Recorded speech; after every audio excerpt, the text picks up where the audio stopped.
안녕하세요. 한국투자신탁운용 김주원입니다. 하루하루 바쁘게 살아가는 일상 속에서 따로 관리하기 힘든 연금자산이죠. 머릿속 한켠에는 신경 써보려고 해도 알아보려면 복잡하기만 한 것 같아서 결국 포기하고 방치하시는 경우가 많으실 겁니다. 얼마인지도 모르는 퇴직연금과 연말 세제 혜택을 위해 만든 개인연금. 관리는 어떻게 해야 되고 또 어떤 기준으로 해야 하는지 모르시거나 관심 없는 분들이 많으실 거라 생각합니다. 그래서 이번 시간에는요, 든든한 노후를 알아서 준비할 수 있는 상품을 소개해 드리도록 하겠습니다. 기본적으로 우리가 은퇴를 위해 준비하는 연금은 3층 구조로 되어 있습니다. 나라에서 주는 국민연금, 회사에서 주는 퇴직연금, 그리고 개인이 준비하는 개인연금인데요. 많은 연구 결과들을 보면 실제로 이 세 개의 연금으로 나오는 은퇴 후의 소득 대체율, 즉 은퇴 후 받는 연금이 은퇴 전 나의 소득을 얼마나 대체하는지에 대해 나온 결과를 보면 이 소득 대체율이 70% 이상이 되어야 은퇴 전의 삶을 이어가는데 문제가 없다고 나와 있습니다. 현재 연금의 가장 기초가 되는 국민연금이 추구하는 소득 대체율은 40% 수준입니다. 굉장히 높아 보이죠? 하지만 이것은 국민연금을 40년 정도 납입했을 때를 전제로 얘기하는 거고요. 우리 직장인들이 솔직히 40년 정도 근무하기는 힘들잖아요. 이 수치는 30년 정도 일을 하기 때문에 실제로 국민연금에서 준비할 수 있는 소득 대체율은 30% 정도 수준입니다. 그렇다면 나머지 퇴직연금과 개인연금을 통해서 40%를 채워야 은퇴 후에도 현재와 같은 삶을 살 수 있다는 것인데, 대다수 분들이 연금을 원리금 보장형 상품으로 운용하고 계시기 때문에 턱없이 부족한 것만이 현실이죠. 예를 들어서 근로자 평균 연봉을 받는 사람이 퇴직연금을 원리금 보장형 상품으로 운용했다고 가정했을 때 은퇴 시점에 추가로 기대할 수 있는 소득 대체율은 10% 수준밖에 되지 않습니다. 이렇다면 안정된 노후를 위해 어떻게 준비를 해야 될까요? 고민이 많이 되시죠?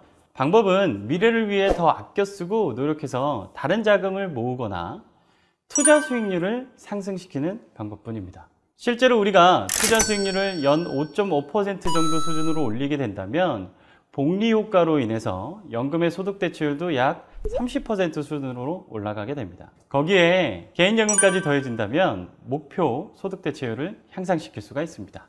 이런 이유로 몇 년 전부터는 TDF라는 상품이 많은 사랑과 관심을 갖고 있습니다. 우리의 퇴직연금은 감독 규정에 의해서 전체 자산의 70% 이상은 주식 또는 주식 혼합형으로 투자할 수 없게 되어 있죠.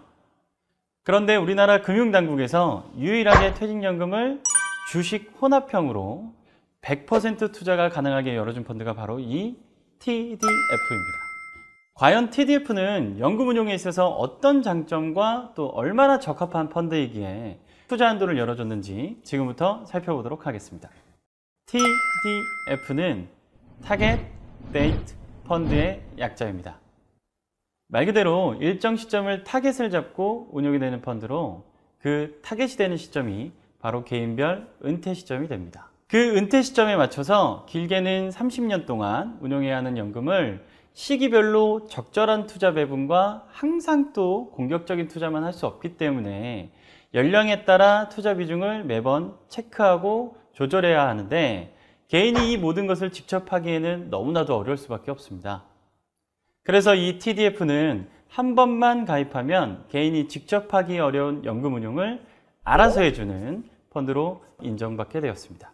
저희 한국투자신탁운용에서는 이러한 TDF의 한국인만의 특성을 반영해서 한국투자 TDF 알아서 펀드를 2017년에 출시, 현재까지도 아주 많은 사랑을 받고 있는 연금의 대표 펀드로 자리 잡고 있습니다. 한국투자 TDF 알아서 펀드의 전략은 두 가지만 기억하시면 되는데요. 첫 번째는 전 세계의 많은 나라와 자산에 분산 투자하는 글로벌 자산 배분 전략을 사용한다는 점과, 두 번째는 연금이 운용되는 30년 동안 매년 주식 투자 비중을 조절해서 은퇴 시기까지 펀드 내의 안정성을 높이는 글라이드 패스 전략을 사용한다는 점, 이 딱 두 가지만 기억하시면 됩니다. 그렇다면 한국투자 TDF 알아서 펀드에 알아서 해주는 첫 번째 특징, 왜 글로벌 자산 배분 전략이 중요한지부터 말씀드리도록 하겠습니다. 각 나라별 또 주식과 채권의 수익률은 좋을 때는 아주 좋지만 낮을 때는 바닥을 치는 등의 변동성이 너무 크죠. 이런 수익률의 변동성이 큰 것은 기준 시점을 잘 맞춰서 들어가지 못하면 오히려 안 좋은 손해를 얻을 수 있고요. 시장이 좋았다는 것 자체가 지나고 나서 돌이켜보면 좋았다는 것을 아는 것이지, 그때 그 시점이 그 나라의 수익률이 매우 좋을 거라고 예측하는 것은 불가능한 것이 현실입니다. 자산 배분 수익률은 편차가 심하지 않고요. 그로 인해 누적 수익률이 쌓이면 쌓일수록 좋은 누적 수익률을 기대할 수 있고요. 장기간의 연금 운용을 하는 데 있어서 매우 좋은 투자 전략입니다. 알아서 해주는 두 번째 특징, 글라이드 패스에 대해 말씀드리겠습니다. 글라이드 패스는 은퇴 시점이 다가올수록 안전자산의 비중을 높여주는 전략이라고 생각하시면 되고요. 투자 초기, 즉 사회 초년생에는 높은 주식 투자 비중을 펀드가 유지하면서 많은 연금 자산을 모으기에 노력을 하고요. 매년 조금씩 주식 투자 비중을 낮춰가면서 은퇴 시점에는 주식 투자 비중보다 채권 투자 비중을 더 높여서 모아놓은 연금 자산을 최대한 잃지 않기 위해 애쓰는 전략입니다. 이렇게 높았던 주식 투자 비중이 점점 낮아지는 모습이 마치 항공기가 착륙하는 모습과 닮았다고 해서 글라이드 패스라는 이름으로 불리우고 있습니다. 전혀 어렵지 않으시죠? 네. 저희 한국투자 TDF 알아서 펀드는 주식 투자 비중을 투자 초기에는 약 78% 수준으로 운용을 하다가 점점 낮아지면서 은퇴 시점에는 38%까지 연금을 운용하는 것이 특징입니다. 전 세계 80개국 이상의 나라와 기업들을 올바르게 리서치해야 하기 때문에 오랜 경험과 리서치 규모가 아주 더 큰 해외 자산 운용사와 협업을 통해 운영하고 있습니다. 저희 한국투자 TDF 알아서 펀드와 협업을 하고 있는 회사는 미국 TDF 시장에서 많은 사랑을 받고 있는 연금 전문 운용사 T. 로우 프라이스사인데요. 1937년부터 80년 넘게 운영을 시작한 글로벌 자산 운용사입니다. 전 세계 7,300명이 넘는 직원과 리서치 인력만 약 400명이 넘고요. 전체 운영 규모가 하나로 1,600조 원이 넘는 규모입니다. 또한 미국 TDF 시장에서 시장 점유율이 높은 회사 중 한 곳으로서 그만큼 미국 시장에서 TDF로 아주 많은 사랑을 받고 있는 회사 중 한 군데입니다. 저희 한국투자신탁운용이 많은 해외 운용사 중 T. 로우 프라이스와 협업을 하게 된 건 항상 적극적으로 시장을 초과하려 하는 액티브 운용 철학에 공통점을 가졌다는 점이었습니다. 한국투자 TDF 알아서 펀드는 개인별 은퇴 시점에 맞게 운용이 되는 펀드로서 가입 연령대에 맞는 다양한 시리즈로 구성이 되어 있습니다. 알아서 2025와 같이 뒤에 있는 숫자는 개인별 은퇴 연도라고 생각해 주시면 되고요. 이렇게 출생연도 플러스 60을 해주시면 나에게 알맞은 시리즈를 찾으실 수 있습니다. 앞서 말씀드린 것과 같이 각 시리즈별로 은퇴 시점이 많이 남은 2050과 2045부터 주식 투자 비중이 최대 78%로 시작해서 은퇴 시점에는 38% 수준으로 낮아지면서 연금 운용의 안정성을 높여가며 운용되고 있습니다. 저희 한국투자 TDF 알아서 펀드는 글로벌 펀드로서 환해지 전략을 시행하고 있습니다. 미 달러로 투자된 해외 투자분 순자산 가치의 70에서 100% 범위 내에서 환위험 해지를 하고 있고요. 개인이 장기간 운영하기 어려운 연금 관리를 알아서 해주는 한국투자 TDF 알아서 펀드. 관심이 좀 생기시나요? 한국투자 TDF 알아서 펀드는 최근 변화하는 시장 국면에서 다양한 전술적 자산 배분 전략을 활용함으로써 시장을 이기는 장기 투자를 하기 위해 노력하고 있습니다. 여기서 중요한 점 하나, 전술적 자산 배분으로 시장에 대응을 하되 너무 단기적인 관점에서 시장 변화에 민감한 조정은 하지 않습니다. 위기 대응도 항상 장기 투자 철학 관점에서 판단한다는 점 잊지 마세요. 끝으로 장기 투자의 중요성에 대해 말씀드리고 마치도록 하겠습니다. 시장의 변화에 흔들리지 않는 장기 투자가 얼마나 중요한지는 우리 모두가 알고 있습니다. 앞으로 연금을 운용하시다 보면 시장이 빠지는 시기도 덜어 겪게 되실 겁니다. 그럴 때일수록 장기 투자의 효과를 믿고 은퇴 시점까지 모든 플랜을 알아서 세우고 또 알아서 운용해주는 저희 한국투자 TDF 알아서 펀드의 효과를 꼭 경험하시길 바랍니다. 오늘 준비한 영상은 여기까지입니다. 연금 관리를 준비하시는 데 있어서 조금이나마 보탬이 되셨으면 좋겠고요. 저는 다음에 더 좋은 영상으로 찾아뵙도록 하겠습니다. 감사합니다.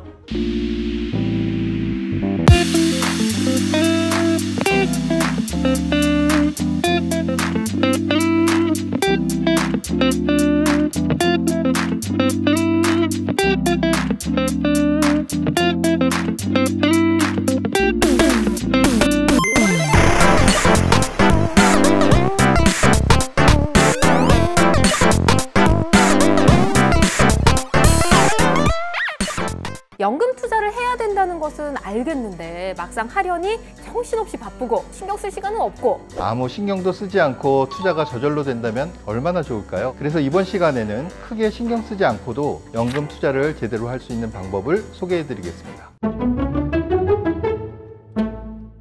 연금에 대한 궁금증을 해소하고 연금에 대한 모든 것을 알아가는 곳, 여기는 삼성증권 연금상담소입니다. 안녕하세요. 아나운서 전혜원입니다. 반갑습니다. 안녕하세요. 삼성증권의 권영수 소장입니다. 반갑습니다. 소장님, 요즘 MZ세대들의 연금 상품 가입이 좀 많이 늘었다고 하더라고요. 예전엔 연금이라고 하면 먼 얘기라고 생각했는데 MZ세대들도 노후 대비에 대해서 관심이 많이 커진 것 같습니다. 연금 상담소에 질문을 보내주시는 분들도 MZ세대가 큰 비율을 차지하더라고요. 그러면 MZ세대뿐 아니라 모든 세대가 재밌게 보실 수 있도록 계속 노력해야 되겠습니다. 자, 근데 아쉽게도 연금 상담소 이벤트가 종료됐습니다. 이벤트는 끝났지만 그동안 보내주신 질문들 잘 정리해서 남은 시간 동안 친절하게 답변 드릴 수 있도록 노력할게요. 그동안 많은 사연과 질문 보내주셔서 여러분 깊이 감사드립니다. 자, 그럼 오늘은 어떤 사연 도착했는지 먼저 확인해 볼까요? 최땡땡님이 보내주신 질문입니다. 연금 저축 펀드, IRP, DC 이렇게 3개의 상품으로 준비 중인데 3개 상품 한 번에 관리하려니 직장 생활하면서 너무 버겁습니다. 효율적인 관리 방법 없을까요? 이렇게 보내주셨네요. 보내주신 사연자님, 연금에 정말 진심이신 것 같습니다. 3가지나 이렇게 골고루 하고 계신데 아무래도 직장 생활 하다 보니까 이게 직접 관리할 시간 좀 없으신 것 같거든요. 삼성증권이 설문조사를 했더니 금융상품에 대해 잘 모르거나 어려워서 투자가 어렵다는 응답이 높은 비율로 굉장히 많이 나왔어요. 그리고 막상 연금 투자를 하려고 하니까 복잡하고 어렵기도 하고 또 회사 생활 때문에 신경 쓸 시간이 없다고 하시더라고요. 맞습니다. 바쁘게 현생을 살아가는 사람이라면 누구나 공감을 하실 것 같은데요. 연금 투자를 해야 된다는 것은 알겠는데 막상 하려니 정신없이 바쁘고 신경 쓸 시간은 없고 이럴 때는 어떻게 해야 될까요, 소장님? 아무 신경도 쓰지 않고 투자가 저절로 된다면 얼마나 좋을까요? 맞아요. 그런데요, 최근 연금 투자의 필요성이 점점 커지면서 이를 도와줄 수 있는 다양한 제도, 서비스 등이 생기고 있습니다. 그래서 이번 시간에는 크게 신경 쓰지 않고도 연금 투자를 제대로 할 수 있는 방법을 소개해 드리겠습니다. 바쁜 직장인분들 이번 편 반드시 보셔야겠습니다. 첫 번째, 2022년 7월 달에 얼마 전 퇴직연금 디폴트 옵션, 즉 사전 지정 운용 제도가 시행됐는데요. 혹시 보신 적 있으신가요? 봤습니다. 근데 어떤 내용인지 잘 모르겠습니다. 여기저기서 많이 나오는 걸 보면 이거 좀 굉장히 핫한 것 같은데 디폴트 옵션이라고 하셨잖아요. 뭔가요? 디폴트 옵션은 퇴직연금 DC나 IRP에 신규로 가입하거나 또 일정 기간 동안 운용을 하지 않을 경우에 사전에 지정해둔 운용 방법으로 운용해주는 제도를 말합니다. 알겠습니다. 그래서 사전 지정 운영 제도 이렇게 얘기하는 거네요. 사실 국민들의 연금 운용이 활발하게 이루어지고 있는 호주, 일본 등에서는 이미 디폴트 옵션이 도입되어 있어요. 가입자의 투자 수익률 제고를 위해서 도입된 제도인 만큼 다양한 투자 상품을 디폴트 상품으로 운영하는데요. 이렇게 연금 시장에 흘러들어온 자금들이 자연스럽게 투자 시장으로 흘러간 덕분에 혁신 기업과 자본시장을 발전시키는데 한몫을 했다고 합니다. 우리나라가 좀 늦은 거네요. 우리나라는 원리금 보장형 상품이 80%가 넘고 또 최근 10년간 퇴직연금 수익률도 연 2%대이거든요. 우리나라 자본시장에도 이번 디폴트 옵션이 큰 발전을 가져오기를 모두가 기대하고 있습니다. 시간이 없어서 잘 몰라서 연금 투자를 하지 못했던 가입자들에게 사전 지정 운용 제도 필요할 것 같습니다. 솔직히 저를 포함해서요. 자, 우리나라 국민의 소중한 노후 자금이 자금이 더 풍성해지는 계기가 됐으면 좋겠어요. 실제로 우리가 가입할 수 있는 시기는 올해 말로 예상이 되는데요. 이 내용은 나중에 자세하게 설명해 드릴 시간이 있을 것 같습니다. 바쁜 직장인의 연금을 관리해줄 제도적인 변화, 사전 지정 운용 제도 알아봤는데요. 이 연금 잘 관리할 수 있는 투자 방법 또 뭐가 있을까요?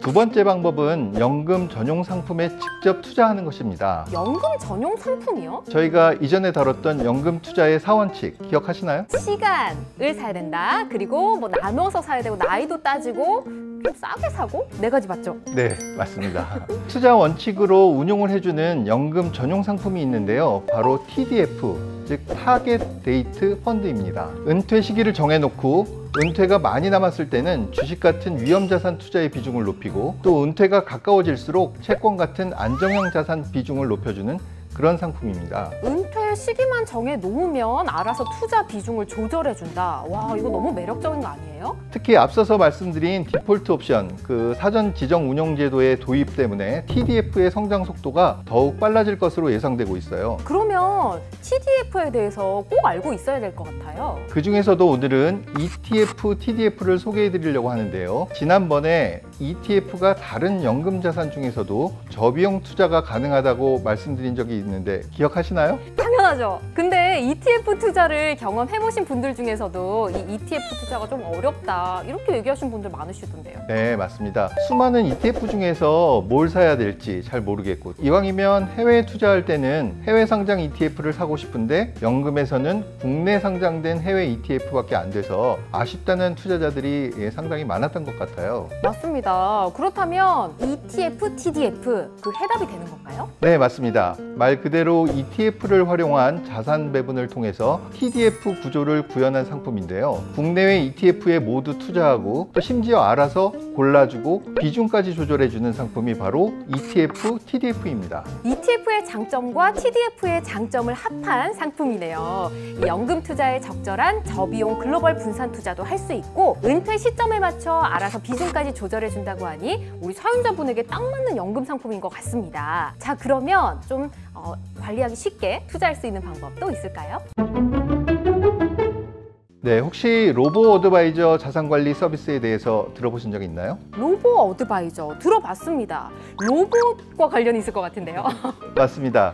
그 로봇과 이제 아주 비슷한데요. 최근 로보 어드바이저를 활용한 다양한 투자 서비스가 많아지고 있습니다. 삼성증권에서도 2022년부터 삼성증권이 직접 개발하고 관리한 알고리즘으로 고객의 투자 성향, MBTI에 맞게 맞춤형 제안을 해주는 연금 로봇 서비스 연금 S톡을 운영하고 있습니다. 연금 S톡 이름이 좀 귀여운 것 같은데 연금 S톡을 어떻게 활용을 할 수 있을까요? 어려운 연금을 쉽게 관리할 수 있도록 도와주는 서비스인데요. 고객님의 연령, 또 투자 성향, 소득 수준, 그리고 과거의 투자 성과까지 반영을 해서 고객에게 맞춤형 투자를 제안해 줍니다. 고객 맞춤형 투자를 제안하게 되면 고객마다 가입된 투자 상품이나 비중들이 다 다르겠네요? 그렇죠. 각자에게 딱 맞는 투자를 제안받게 되실 겁니다. 그리고 최근같이 복잡한 시장 상황을 반영해서 리밸런싱을 제안해주고 또 이슈가 있어서 고객이 참고해야 하는 내용은 카톡으로 보내드립니다. 와, 진짜 좋네요. 고수들은 이 시장 상황에 따라 자산 비중을 조절하고 한다던데 연금 S톡을 하면 제가 해도 투자 고수처럼 관리할 수 있을 것 같습니다. 근데 이런 정보들을 평소에 쓰는 카톡으로 또 보내준다고요? 매월 운용 보고서, 또 이슈 보고서 등을 카톡으로 보내주고 심지어 가입도 카카오톡으로 편하게 가입할 수가 있습니다. 바쁜 직장인들에게는 신경 쓸 시간이 많이 없으니까 그럴 때 이 연금 S톡 해답이 될 수 있을 것 같아요. 자, 오늘은 퇴직연금을 잘 관리하고 싶지만 너무 바쁜 직장 생활 때문에 어떻게 해야 될지 고민이 많았던 우리 사연자분의 해결책 들어봤습니다. 총 3가지 말씀을 해주셨어요. 이거 정리해 주시면 좋을 것 같은데요. 첫 번째는 22년 새로 도입되는 사전 지정 운용제도 디폴트 옵션을 관심 있게 지켜봐 주시면 좋겠고, 두 번째는 ETF로 운영되는 TDF 상품을 이용한 연금 관리와 함께, 세 번째, 삼성증권 연금 S톡을 활용하여 고수들이 하는 연금 관리를 직접 해보자. 와, 정말 깔끔하게 정리를 해주셨습니다. 우리 사연자뿐 아니라 많은 분들이 잘 참고하셨으면 좋겠습니다. 안녕하세요. KB증권 퇴직연금 문경찬입니다. 오늘은 시청자분들과 함께 저희 KB증권의 디폴트 옵션 제도에 대해서 알아보는 시간을 갖고 저희 KB증권만의 아주 경쟁력 있는 디폴트 옵션 상품에 대해서 말씀드리도록 하겠습니다. 우선 이 디폴트 옵션 제도를 일단 설명드리기 전에 퇴직연금 제도에 대해서 잠깐 살펴보는 시간을 갖도록 하겠습니다. 이 퇴직연금은 크게 DB, DC, IRP 이 세 가지 제도가 있는데 개인이 운용하는 그러한 상품은 퇴직연금 DC형 그리고 IRP형입니다. 그래서 이 두 가지 상품 중에서 저희가 디폴트 옵션 제도가 적용이 됩니다. 그러면 디폴트 옵션 제도가 무엇일까? KB증권의 일단 디폴트 옵션 제도를 설명하기 딱 좋은 그러한 용어가 있습니다. 저희는 그 용어를 알아서 척척 디폴트 옵션 이렇게 부르고 있습니다. 알아서 척척 하다 보니까 뭔가 좀 감이 오시죠? 이게 자동적으로 나의 퇴직금을 운용해주고 수익을 신경 쓰지 않아도 관리해줄 수 있는 듯한 맞습니다. 저희 KB증권에서 외치고 고객분들한테 설명하고 있는 용어는 알아서 척척 굴려주는 퇴직연금 KB증권 디폴트 옵션입니다. 그러면 여기에서 알 수 있듯이 디폴트 옵션 알아서 척척이라고 하는 게 무엇이냐면요. 우선 퇴직연금 DC형이나 IRP에서 투자에 너무 관심이 없거나 난 투자가 너무 어려워 복잡해 상품도 뭔지 모르겠어 이러한 고객분들이 갈팡질팡 하다가 결국 현금성 자산으로 계속 놔두시고 계시거든요. 아무런 투자도 하지 않으면 DC나 IRP 계좌에서 현금으로 있게 되시는데 이 현금으로 있으면 물론 안정도 하지만 결과적으로 기회 투자 수익이 얻을 수가 없는 그러한 단점이 있습니다. 그래서 이러한 단점을 보완하기 위해서 제도적으로 퇴직연금 사업자가 제시하는 특정 상품, 디폴트 옵션 상품을 미리 나는 이러한 상품을 내가 신경 쓰지 않아도 상품으로 투자할 수 있게끔 미리 설정해 두고 혹여나 내가 신경 쓰지 못해서 내 DC나 IRP 계좌에 현금으로 있으면 내가 신경 쓰지 않은 상태에서 자동적으로 미리 설정해 두었으니까 이 상품으로 내가 신경 쓰지 않아도 상품으로 운영돼서 수익이 창출되도록 하는 제도가 디폴트 옵션 제도입니다. 다시 말씀드려서 정리해보면요. 내가 신경 쓰지 못해서 내 퇴직연금 DC나 IRP 계좌에 현금성 자산으로 있는 그러한 상태에 있을 때 그것을 현금으로 두지 않고 내가 사전에 미리 설정된 디폴트 옵션 상품으로 자동적으로 투자가 돼서 운용이 돼서 투자가 창출되는 그러한 제도를 우리는 디폴트 옵션 제도라고 합니다. 그러면 디폴트 옵션 제도에 대해서는 어느 정도 알았는데 가장 중요한 게 뭘까요? 당연히 투자 상품이겠죠. 그래서 디폴트 옵션 상품에 대해서 잠시 설명드리도록 하겠습니다. 일단 그 관련 기관에서 퇴직연금 사업자, KB증권과 같은 퇴직연금 사업자들은 가입자분들에게 최소 7가지에서 10가지 정도의 디폴트 옵션 라인업을 정한 다음에 이를 제시하라고 되어 있습니다. 제시할 수 있는 상품은 크게 두 가지 군이 있는데 하나는 단일 상품, 그러니까 하나의 상품에 하나의 투자로 연결되는 단일 상품이 있고 나머지 하나의 군은 포트폴리오 군이 있습니다. 이 포트폴리오 군은요, 하나의 상품에 여러 가지 상품이 있어서 우리 투자의 가장 큰 기본 원칙이 뭐죠? 하나의 바구니에 여러 개 하나의 달걀을 담지 마라 이거죠. 그래서 이러한 것들을 포트폴리오 형식으로 진행이 되는 상품군이 있습니다. 그래서 저희 KB증권 같은 경우는 고객분들의 소중한 퇴직금 또는 자금을 노후 자금화해서 투자하실 수 있도록 단품 형식으로 가지 않고요. 투자를 분산해서 안정적으로 갈 수 있도록 모델 포트폴리오 형식으로 고객분들에게 제시를 하고 있습니다. 자, 그러면 KB증권의 디폴트 옵션 상품은 크게 4가지로 저희가 살펴볼 수 있겠습니다. 물론 등급이 있습니다. 등급은요, 초저위험 등급, 그 다음에 저위험 등급, 중위험 등급, 고위험 등급 해서 4가지 부류의 투자 성향에 맞춰서 고객분들이 저희 KB증권의 연금 상품을 투자하실 수 있도록 다양한 상품을 두고 있었는데요. 하나하나 살펴보도록 하겠습니다. 우선 초저위험 등급의 상품입니다. 이 초저위험의 상품은요, 나는 정말 거의 원본이 보존되기를 원해, 안정적으로 투자를 하고 싶어 하시는 분들을 위해서 마련한 상품입니다.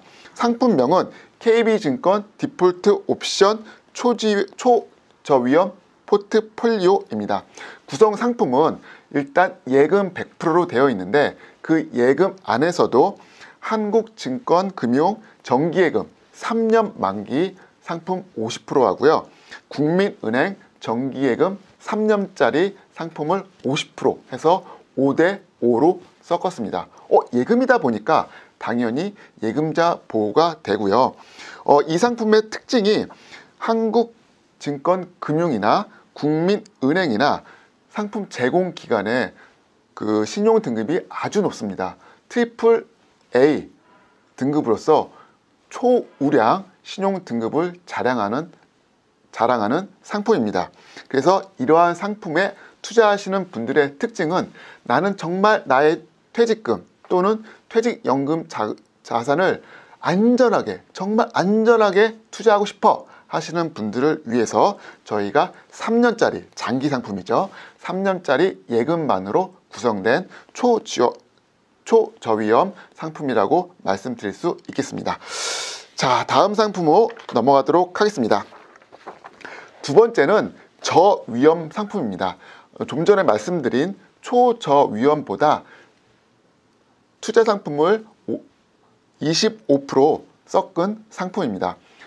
이 상품은요, 상품명이 KB증권 디폴트 옵션 저위험 포트폴리오 2호입니다. 구성 내역은요, 일단 안전 상품인 국민은행 3년짜리 정기 예금을 50% 구성을 하였습니다. 그런 다음에 나머지 50%는요, 두 가지 상품을 하셨는데요. 이 상품도 투자 상품이다 보니까 뭐 펀드도 있고 시중에 여러 가지 상품이 있습니다. 저희가 이러한 여러 가지 상품을 일정한 아주 엄격한 잣대를 들이밀어서 안정성 그리고 수익률, 장기 투자성의 상품으로서 두 가지 상품을 구성해서 편입을 시켰습니다. 하나는 미래에셋 평생소득 TIF 혼합자산 투자 신탁 종류 5 상품이고요. 두 번째는요, 삼성 ETF를 담은 TDF 2030 증권자 투자 신탁 디폴트 옵션 상품을 담았습니다. 이 두 가지 상품을 일단 알아보도록 하겠습니다. 시청자분들, TIF 상품은요, 저희가 장기성 상품인데 은퇴 후에 자금을 생각해서 투자를 하는 은퇴 자금용 상품이라고 말씀드릴 수가 있겠습니다. 이 상품은요, 기본적으로 기본 수익 전략, 그리고 시장 중립 전략, 그리고 멀티인컴 전략, 그리고 자본 수익 전략 등 이 네 가지 전략을 혼합적으로 활용을 해서 계속 현금의 유동성을 생각을 해서, 왜냐하면은 은퇴 이후에는요, 이제 연금으로 받으셔야 하기 때문에 아무래도 현금성 자산이 주류를 이루실 거잖아요. 그래서 그러한 상품을 구성을 해서 어떻게 하면 전략적으로 은퇴 후에 현금을 마련할 것인가에 초점을 둔 상품이라고 말씀드릴 수가 있겠습니다. 두 번째는요, 삼성 ETF를 담은 TDF 2030 상품입니다. 네, 이 상품에 대해서 말씀드리도록 하겠습니다. 이 상품의 특징은요, 국내외 대표 ETF, 저가형 ETF를 기반으로 한 TDF 상품이라고 말씀드릴 수가 있겠습니다. TDF 상품은 TIF 상품과 달리 2030, 그러니까 젊은 시절부터 은퇴 직전까지 50, 60 시세까지 그 자금을 투자를 해가지고 은퇴 자금을 마련하는 쪽에 포커싱을 둔 장기형 투자 상품이라고 보시면 되겠는데요. 특히 이 삼성 ETF를 담은 TDF는요, ETF를 중심으로 해서 상품을 구성된 TDF 상품이라고 보시면 되겠습니다. 네, 세 번째 상품은 저희가 중위험 상품입니다. 상품명은 KB증권 디폴트 옵션 중위험 포트폴리오 2호입니다. 이 상품은 중위험이다 보니까 저위험보다 조금 더 리스크를 감수하면서 투자에 관심이 있는 분을 위해서 마련한 것인데요. 그래서 저희가 초저위험 상품인 정기예금, 국민은행 3년짜리 정기예금의 비율을 25%로 낮추고 나머지 75%를 두 가지 상품으로 구성을 했습니다. 하나는 KB 온국민 TDF 2040 증권 투자 신탁 상품이고요. 나머지 하나는 키움 키워드림 TDF 2040 증권 투자 신탁 상품입니다. KB 온국민 TDF 상품은 구성 비율이 40%고요. 키움 키워드림 TDF 상품은 구성 비율이 35%인 상품입니다. 그럼 각각의 상품에 대해서 말씀드리도록 하겠습니다. 우선 KB 온국민 TDF 상품은 글로벌 인덱스 펀드와 ETF를 활용을 해가지고 이 상품의 특징이 광범위하게 글로벌한 그러한 자산을 분산 투자해서 투자를 이어가고 있는 그러한 상품이라고 보시면 되겠습니다. 특히 액티브 펀드 대비 변동성이 낮은 인덱스형 펀드로 구성을 해서 변동성이 낮지만 장기적인 투자를 권유할 수 있도록 구성된 그런 상품이라고 보시면 되겠습니다. 두 번째로 저희가 35%를 구성하고 있는 키움 키워드림 TDF에 대해서 말씀드리도록 하겠습니다. 이 키움 키워드림 TDF 같은 경우는요, 전 세계의 주식, 채권뿐만 아니고 대체 자산까지 포트폴리오로 편입을 해서 투자하고 있는 상품인데요. 특히 이 물가 연동체, 부동산, 인프라, 원자재 이러한 대체 자산에 투자를 하고 있습니다. 특히 이 상품은요, 물론 글로벌한 상품에 투자를 하고 있지만 저희가 이 투자 주기를 국내 취업 연령, 은퇴 연령 등 생애 주기에 맞춤화 시켜가지고 포트폴리오를 구성하고 있는 특징이 있는 상품이라고 말씀드릴 수 있겠습니다. 마지막으로 고위험 상품에 대해서 말씀드리도록 하겠습니다. 고위험은 좀 전에 말씀드린 초저위험, 저위험, 중위험보다 아무래도 고위험, 그러니까 안정적인 상품보단 나는 리스크를 감수를 하면서 공격적으로 투자를 하겠어 하시는 분들을 위한 상품이다 보니까 예금과 같은 초저위험은 저희가 편입시키지 않았고요. 일단 KB 온국민 TDF 2050 상품을 40%, 그리고 한화 라이프 플러스 TDF 2050 증권자 투자 신탁 상품을 30%, 그리고 미래에셋 전략 배분 TDF 2050 혼합 자산 투자 신탁 상품을 30% 편입을 시켰습니다. KB 온국민 TDF 상품은 이미 전 상품에서 설명을 드렸으니까 이번에는 한화 라이프 플러스 TDF 상품하고 미래에셋 전략 배분 TDF 상품을 위주로 설명을 드리도록 하겠습니다. 한화 라이프 플러스 TDF 상품은 하이브리드 운용 전략을 기본 전략으로 삼는 글로벌 배분 TDF 상품입니다. 하이브리드가 뭐냐 하면 펀드를 운영할 때 액티브하고 패시브 전략이 있는데 이 한화 라이프 플러스는요, 액티브와 패시브 전략을 동시에 추구하는 상품입니다. 그래서 신흥시장 및 중소형 주는 액티브 전략을 고수를 하고 있고, 선진국 시장과 대형 주는요, 패시브 전략으로서 안정성과 그리고 투자성을 동시에 추구하는 그러한 상품이라고 말씀드릴 수가 있겠습니다. 특히 TDF 전문 운용사인 JP 모건의 투자 전략을 활용을 해서 이 투자 전략에 녹였다고 합니다. 다음 알아볼 상품이 미래에셋 전략 배분 TDF 상품인데요. 이 상품의 특징은 하나의 그 TDF 상품에 16개의 펀드로 구성된 글로벌 포트폴리오에 분산 투자하고 있는 상품이라고 말씀드릴 수가 있겠습니다.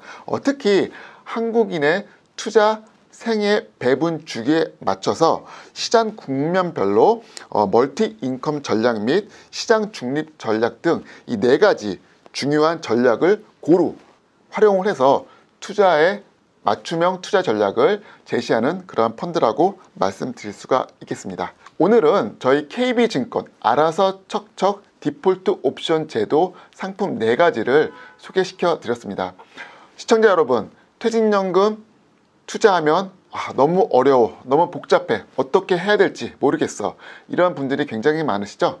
그래서 저희가 알아서 척척 굴려주는 퇴직연금 디폴트 옵션 상품을 여러분들에게 맞춤형으로 제공할 준비가 됐습니다. 저희 KB증권의 연금을 많이 사랑해 주시면 감사하겠습니다. 이상으로 마치도록 하겠습니다. 감사합니다. 네, 안녕하십니까. 미래에셋증권의 심경민입니다. 제가 오늘 말씀드릴 주제는 저희 미래에셋증권의 디폴트 옵션 상품 그리고 그것을 선정하게 된 전략에 대해서 말씀드리려고 합니다. 순서는 우선 승인 현황에 대해서 말씀드리고요. 그리고 전략, 그리고 마지막으로는 퇴직연금을 운용함에 있어서 기본적으로 알아두시면 좋을 만한 팁 말씀드리겠습니다.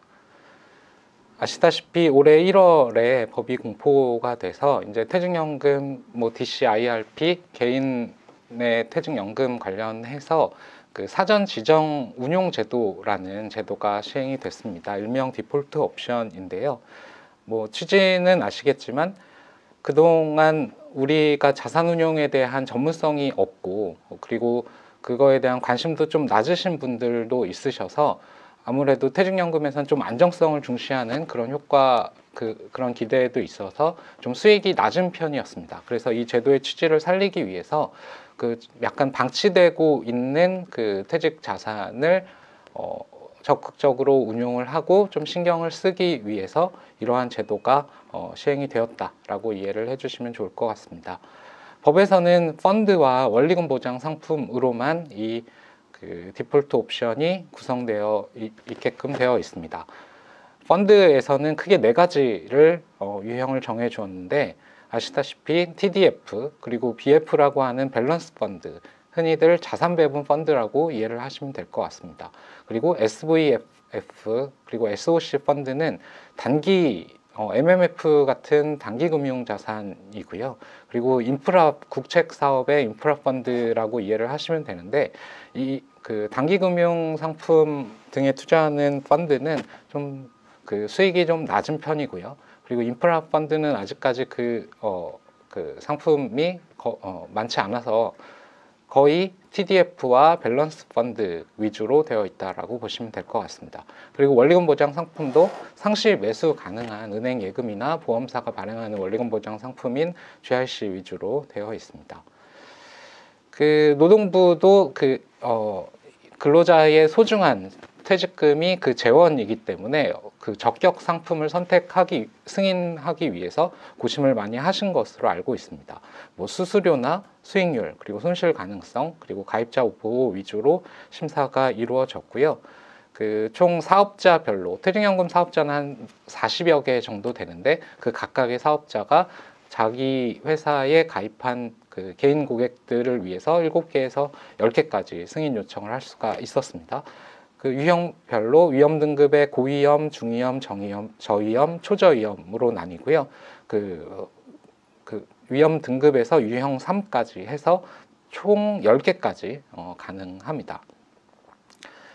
11월 초에 결과가 나왔습니다. 전체 220개의 상품 중에서 한 75%인 165개의 상품이 승인되었는데 미래에셋 증권 같은 경우에는 7개 신청을 해서 모두 다 전 유형을 다 승인을 받았습니다.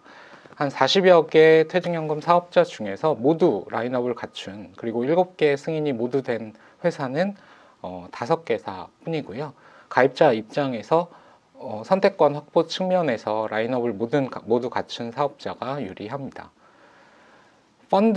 원리금과 펀드의 비중은 거의 반반 정도 되고요. 전체 165개 상품이 승인되었으니까 포트폴리오 상품도 있어서 비율로 따져서 16,500% 중에서 그중에 펀드에서 한 반 정도가 미래에셋 상품입니다.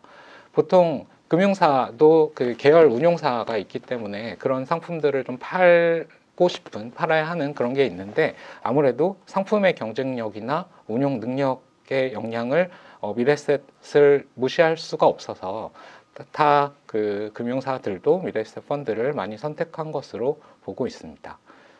예, 다음은 전략입니다. 유형 크게 두 가지인데요. 첫 번째는 TDF입니다. TDF는 뒤에서 말씀드리겠지만 타겟 데이트 펀드라고, 내가 은퇴하는 시점이 어느 정도 정해져 있다면 그것을 기준으로 위험 비율을 낮추는 펀드를 의미합니다. 그러니까 고객의 투자 성향은 연령에 따라 변화하는데요. 이것이 일반적인 투자자 성향입니다. 그래서 지금 젊었을 때는 조금 적극적으로 투자를 하더라도 시간이 지날수록 안정적으로 자동으로 내가 신경 쓰지 않아도 펀드 내에서 위험자산의 비중을 변하는 것이 특징입니다. 두 번째로는 밸런스드 펀드, 다양한 자산에 분산 투자합니다. 주식과 채권뿐만 아니라 대체 투자, 부동산 같은 그런 상품들을 섞어서 동시에 투자하게 되면 분산 효과가 있기 때문에 변동성이 줄어드는 효과가 있습니다. 이 유형도 고위험, 중위험, 저위험 중에서 고객의 스스로의 투자 성향에 맞춰서 적극성에 따라서 등급이 나눠져 있고요. 그 성장형, 중립형, 안정형 중에 선택을 하시면 되겠습니다. 그리고 추후에 그 투자 성향이 바뀌었다라고 생각을 하시면 그것을 본인이 직접 다른 상품으로 교체를 하셔도 됩니다. 예, 첫 번째 TDF입니다. 이 그림 많이 보셨을 텐데요. 젊었을 때는 투자 자산의 비중이 높습니다. 그리고 은퇴에 가까워질수록 자동으로 안전자산의 비중이 커지는 그런 상품입니다. 이 안에서 밸런스 펀드와 마찬가지로 다양한 자산에 이미 분산 투자가 되어 있고요. 이 하나의 펀드로만 전체 그 전략도 배분하고 자산도 배분하는 것이 가능합니다. TDF도 저희가 요번에 그 상품을 검토하면서 밸런스 펀드도 마찬가지고 한 100여 개의 상품, 한 20여 개의 자산운용사의 상품, 운용사와 미팅을 하고 상품을 선정하기 위해서 고민했습니다. 그런데 5년 이상 중장기 성과를 보유한, 아무래도 퇴직연금은 장기 운용이기 때문에 이런 부분을 검토를 했더니 미래에셋 전략배분 TDF가 가장 적합하다고 판단을 내렸습니다.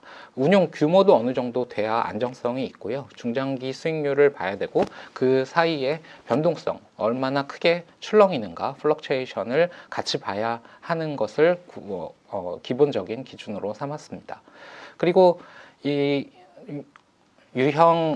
각 유형마다 저희가 하나의 상품으로만 하지 않고 포트폴리오를 구성을 했는데 TDF 2045 같은 경우는 2045년에 은퇴하는 약간은 적극적인 그런 상품이고, 2025는 은퇴 시점이 얼마 남지 않았으니까 상대적으로 안전한 상품입니다.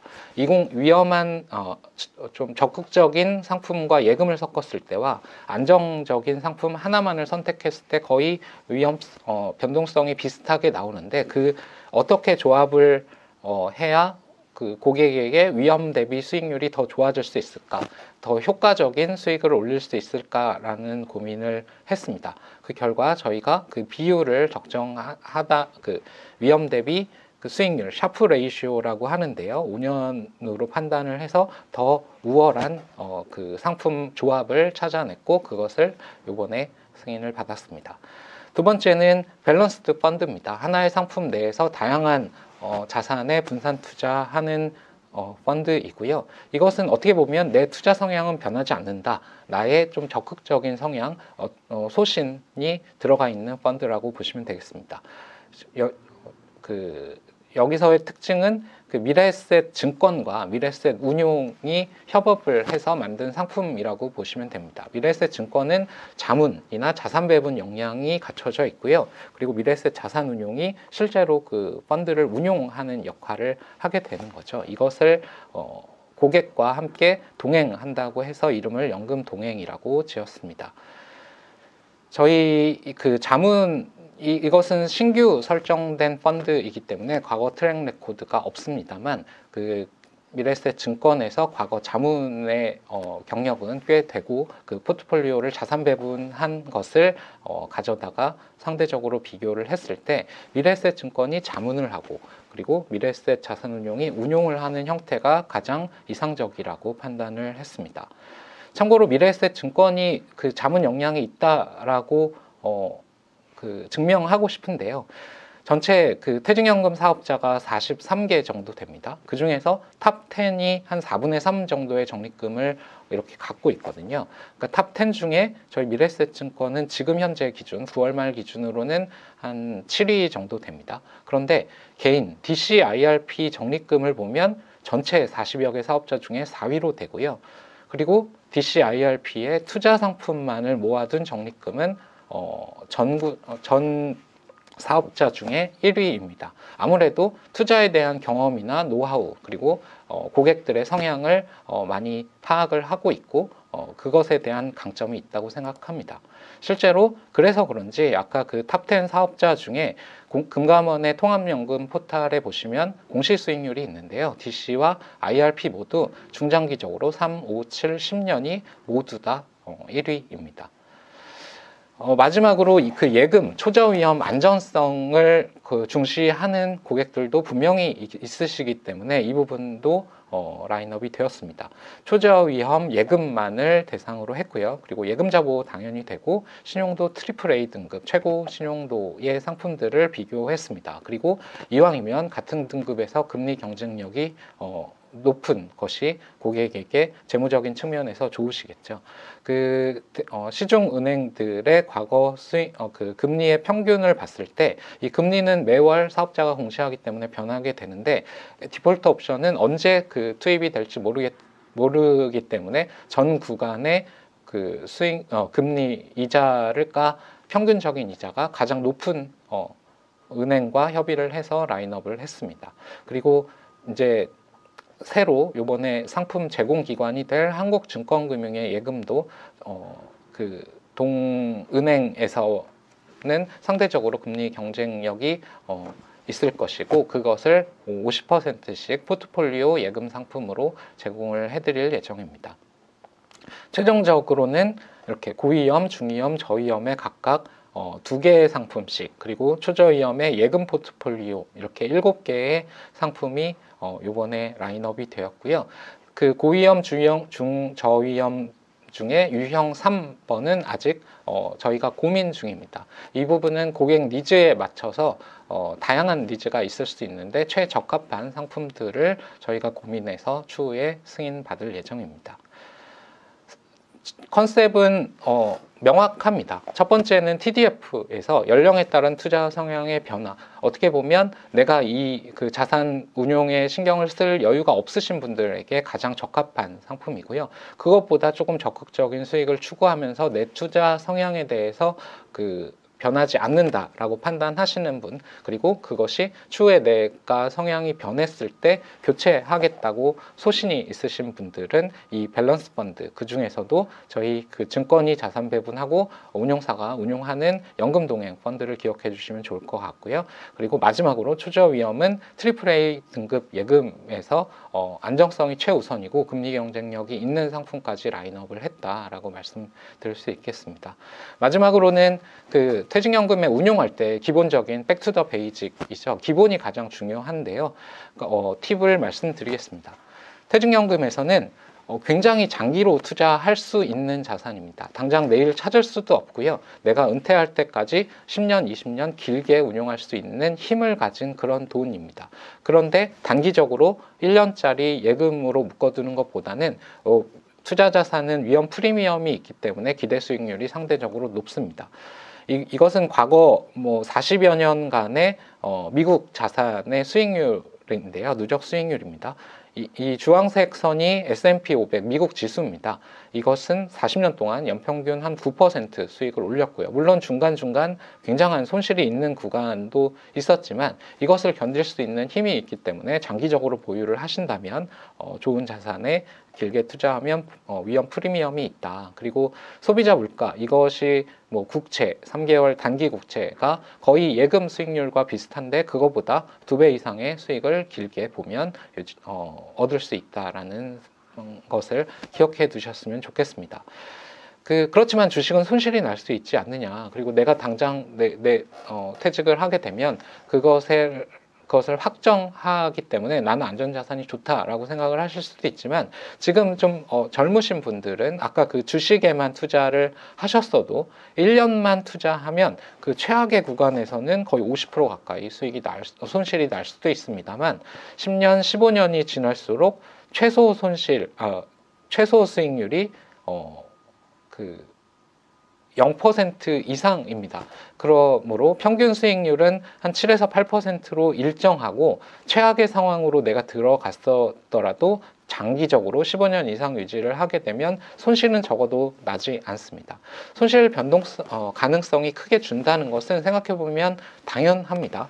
정기분포가 이렇게 1년, 3년, 5년으로 그려봤을 때 그 수익률의 분포가 정기분포를 따른다고 가정을 하면, 왼쪽의 손실 확률은 그 정기분포의 그래프가 납작해지면서 오른쪽으로 가게 되고요. 당연히 왼쪽의 넓이는 줄어들게 됩니다. 그러니까 길게 보유할수록 손실 가능성은 크게 감소합니다. 두 번째는 분산 투자 효과입니다. 그 자산 배분의 아버지라는 게리 브린슨이라는 유명한 학자가 있습니다. 어떤 연기금의 포트폴리오의 투자 성과는 전략적 자산 배분의 효과가 90% 이상이다. 조금 어려운 말일 수도 있지만, 자산을 어떻게 배분하는가, 주식 얼마, 채권 얼마, 부동산 얼마, 예금 얼마, 이런 식으로 배분하는 그 비율 자체가 그 연기금의 평균 수익률을 결정한다라고 보시면 되겠습니다. 그것도 어렵다면 단순하게 모든 상품을 n분의 1 투자를 하셨어도 지난 20여 년 동안 연복리 6.2%의 수익을 올릴 수 있었습니다. 최근에 하워드 막스라고 투자의 구루죠. 오크트리 캐피탈의 회장입니다. 워렌 버핏도 하워드 막스의 회장 메일을 가장 먼저 열어볼 정도라고 신뢰받는 투자자인데요. 이 두 책은 한번 꼭 추후에 일독을 권해드립니다. 최근에 한국에 왔습니다. 3프로TV에 출연해서 저도 봤는데요. 투자는 자본을 배치하는 것입니다. 내 현금을 어떤 상품으로 나눌 것인가 하는 부분에 대해서 얘기를 했고요. 그리고 타이밍이 아니라 시간이다. 장기 투자의 중요성을 얘기했습니다. 그리고 우리가 미래를 알 수 없기 때문에 불확실성을 인정하고 균형 있게 한다면 성공할 가능성이 높다. 그러니까 다양한 자산에 분산을 하고 리스크 매니지먼트를 해야 합니다.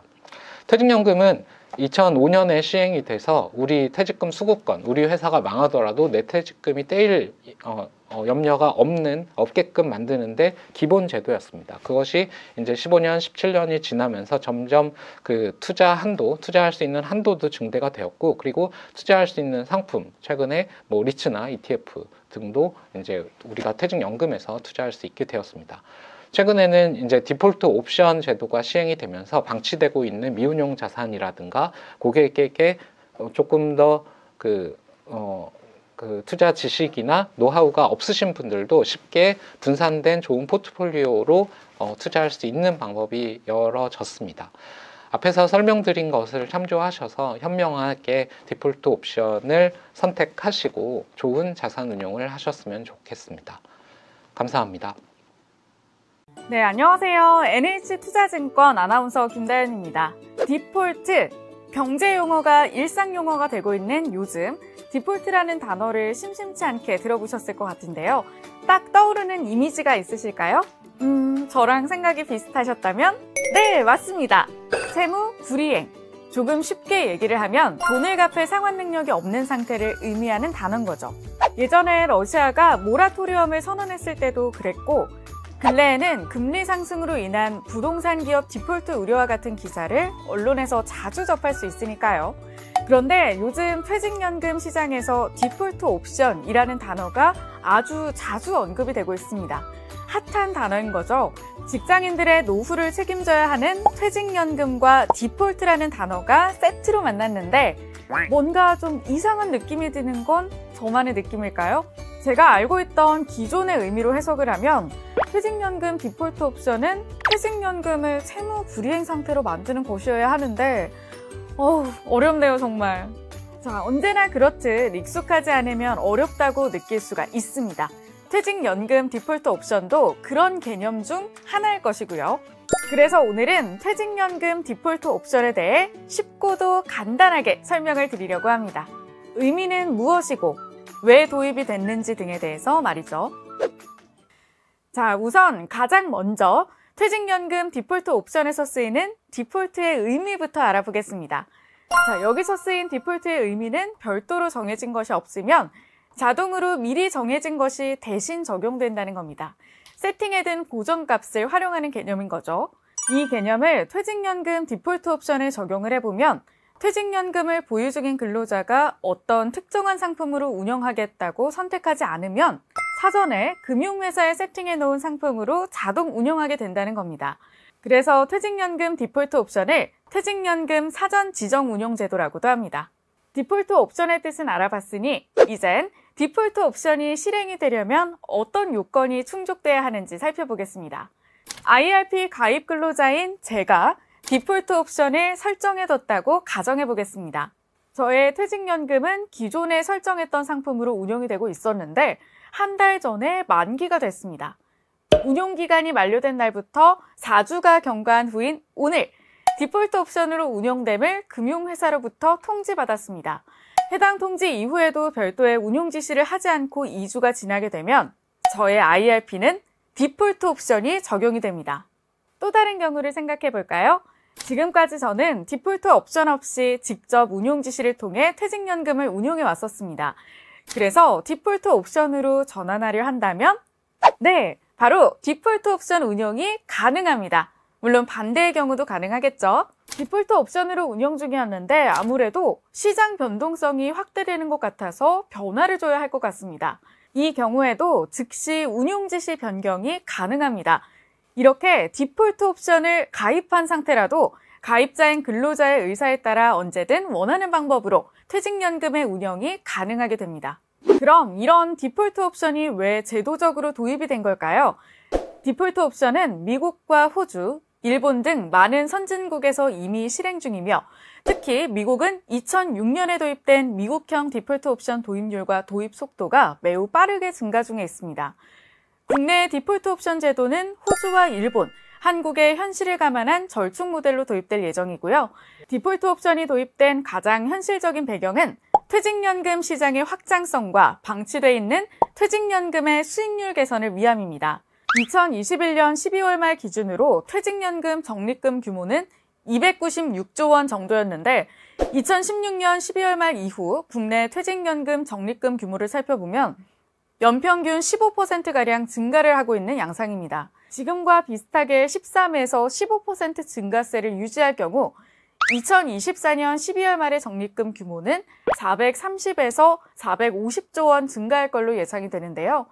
이처럼 은퇴 인구가 증가하고 노후 자금에 대한 중요도가 높아지면서 퇴직연금의 수익률에 대한 인식도 같이 개선될 수밖에 없게 된 거죠. 그리고 이러한 인식의 변화는 퇴직연금을 적극적으로 운영해야 한다는 필요성을 야기시켰고 결과론적으로 DC형 연금의 낮은 수익률을 제고하기 위해 디폴트 옵션이 도입된 겁니다. 특히 개인이 운용 방식을 정하는 DC형과 IRP의 비중이 증가하고 있어서 사전에 내 자산에 대한 의사결정을 하는 디폴트 옵션에 대한 관심이 증가할 수밖에 없겠죠.